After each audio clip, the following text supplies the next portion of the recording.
Moi, j'avais deux dernières questions à vous poser. Vous avez parlé de ce responsable sécurité avec la cellule sécurité. Le poste a enfin été décidé suite au cambriolage du 19 octobre.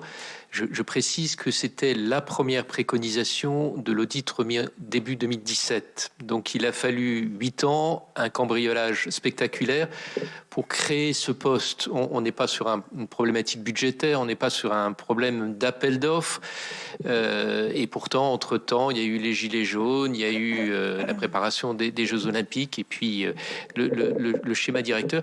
Qu'est-ce qui, d'après vous, explique cette difficulté de créer un poste qui chapeaute, comme vous l'avez bien expliqué, les différentes directions sur l'aspect de la sécurité? Président, oui, Max, en question complémentaire, et quel est son positionnement dans l'organigramme? Alors, j'ai pas encore l'information sur et nous ne l'avons pas, peut-être vous l'avez, sur le positionnement de ce responsable sûreté. Il est directement sous la direction. Il est directement, mais est-ce qu'il a autorité hiérarchique? Je ne sais pas sur les autres. Non, fonctionnel. Fonctionnel, autorité fonctionnelle. Ouais. Moi, j'ai pas réellement d'informations, si ce n'est la complexité de ce lieu qu'est le musée du Louvre, de cette institution, et probablement d'une présence plus évidente de ce qui a trait aux œuvres, à la visite, et que la question de la sûreté, on ne l'a pas vue incarnée suffisamment. Et donc, nos préconisations sont vraiment de celle-ci, mais probablement, il n'y avait pas une suffisante mise en lumière de l'indispensable à ce qu'il y ait une personne en charge de ça. Et cette question aussi d'incarner, de regrouper et d'éviter le morcellement. On a encore un peu beaucoup. Oui. Oui. Il n'y a pas de difficulté à créer un poste. Il faut pas attendre 8 ans si on veut le créer. Simplement, c'est le reflet d'un constat plus général qu'on a fait, qui est celui d'une prise en compte très insuffisante des problématiques de sûreté.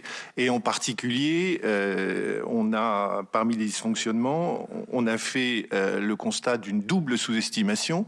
D'abord, la sous-estimation du risque de vol d'œuvre, et puis ensuite la sous-estimation de la vulnérabilité de l'établissement, qui pourtant avait été pointée par certains audits. On en a suffisamment parlé ce matin, donc c'est plutôt comme ça, je pense, qu'on peut vous répondre, plutôt que d'imaginer qu'il faut 8 ans quand on veut créer un poste. Alors, depuis, voilà, visiblement, le besoin a été identifié et la création du poste a été estimée urgente par la nouvelle direction. Ma question, à vrai dire, pour être plus direct, avait une autre arrière-pensée. Est-ce que c'est si difficile que ça d'imposer aux directions du Louvre une entité qui va chapeauter toutes les questions de sécurité? Ça, c'est la question des villages et des territoires. Là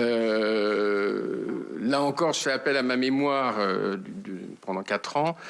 Ça nécessite une très forte incarnation, c'est-à-dire ça nécessite de faire passer le projet global et la mission pour ce projet global avant les territoires de chacun.